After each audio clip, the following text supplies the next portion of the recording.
Hello guys, welcome back to NFT Inspo. For today's video, we are going to show you how to fix error 10 Roomba. So if you're interested, let's start our tutorial. So error 10 indicates an issue where the left wheel of the Roomba is unable to turn. Now you need to follow the following instructions or the following steps. So first thing is you need to check if the Roomba is stuck under an obstacle.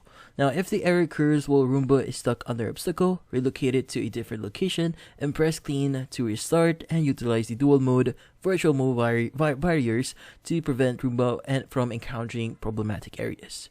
The second thing you want to do is you need to check the left wheel.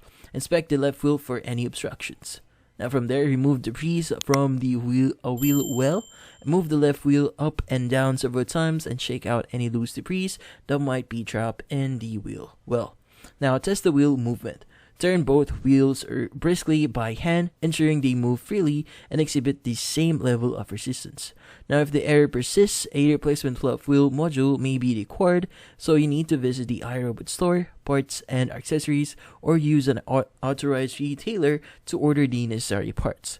Now if you believe your device is under warranty, please contact iRobot customer care. And that's about it. So hopefully this video was able to help you. Like and subscribe to NFT Inspo. Thank you for watching.